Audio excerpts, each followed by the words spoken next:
Have you ever felt like no matter how much you have, it still doesn't feel like enough? Like there's always something missing, something just out of reach, something more you're supposed to be chasing?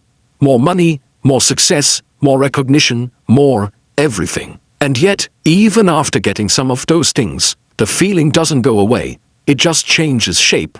It becomes quieter, but heavier. Now, imagine this. There was once a man who had almost nothing by the world's standards. No wealth, no fame, no grand achievements. And yet, he lived each day with a kind of peace that many people spend their entire lives searching for. But one day, he began to question that peace. And that question changed everything.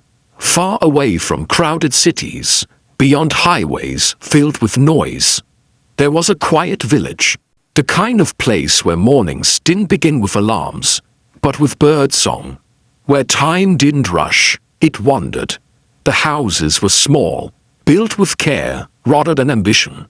Paths were made not of concrete, but of footsteps, and at the very edge of this village, where the land opened into wide green fields, stood a simple wooden house. Its paint had faded over the years. The roof creaked softly when the wind passed through. The windows were small, but always open. This was where Hari lived.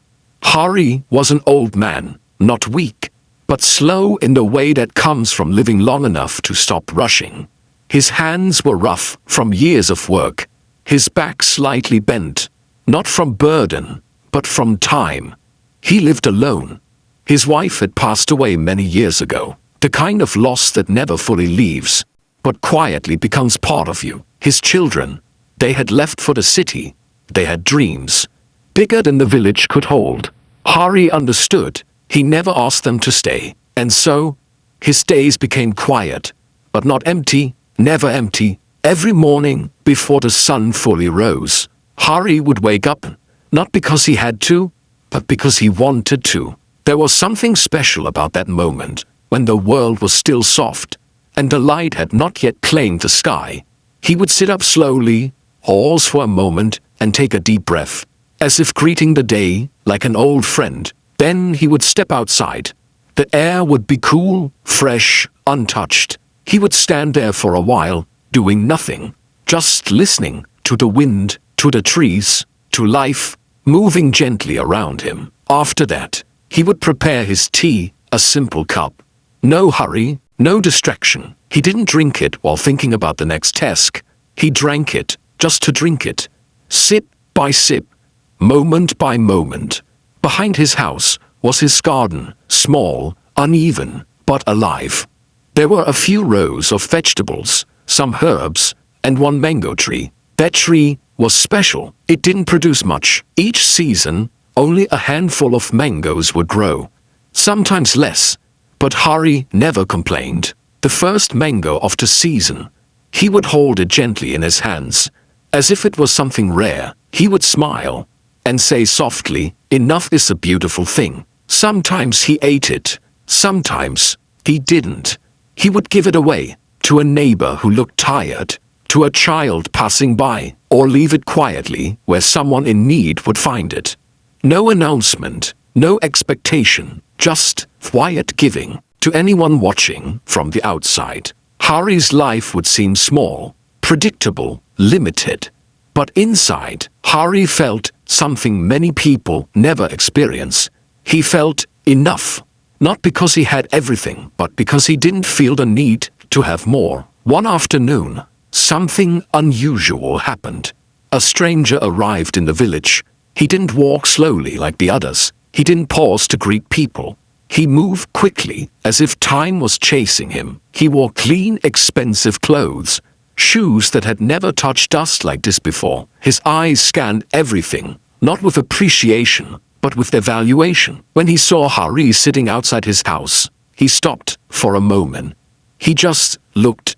Then, he walked closer. "Do you live here?" the young man asked. Hari looked up, smiled gently. "Yes." The young man looked around, at the house, the garden, the quiet. "This is all you have?" Hari nodded. The young man let out a small laugh, not unkind, but disbelieving. You've lived your whole life like this. Yes. The young man shook his head. You're sitting on opportunity and doing nothing with it. Hari tilted his head slightly. Opportunity? This land, the young man said, gesturing around. You could expand this, grow more, sell more, build something bigger. Hari listened. You could earn money, real money. The young man continued. Why settle for this, when you could have so much more? Hari didn't answer immediately. Instead, he poured another cup of tea and offered it. After a pause, the young man took it. Hari spoke softly. If I had more, what would I do with it? The young man frowned slightly. You'd live better.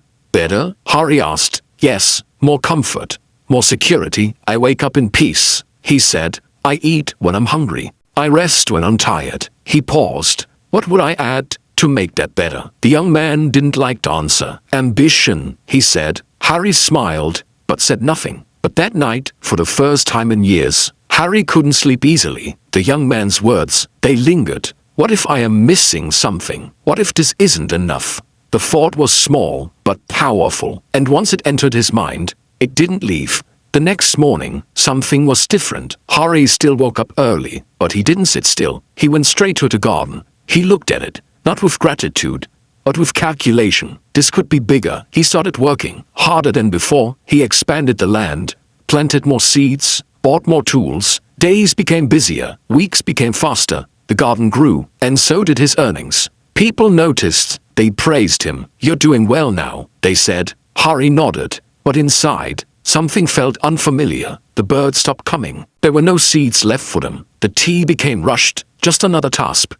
The quiet mornings disappeared, replaced by plans, numbers, worries. Hari had more now, more crops, more money, more recognition, but less peace. One evening, after a long, exhausting day, Hari sat alone. In his hand was a mango, bigger than any he had grown before. Perfect. He took a bite and paused. It tasted ordinary, not sweet like before, not special, just fruit. He looked around. The garden was bigger, but emptier. The silence was louder, and his heart felt heavy. The next morning, Hari did something he hadn't done in a long time. Nothing. He simply sat and waited. At first, there was only silence. Then, a bird landed nearby. Then another. Hari reached into his pocket and scattered a few seeds. As the bird scattered, a quiet understanding returned. He hadn't been lacking before. He had been complete until he forgot. Slowly, Hari changed again. Not all at once,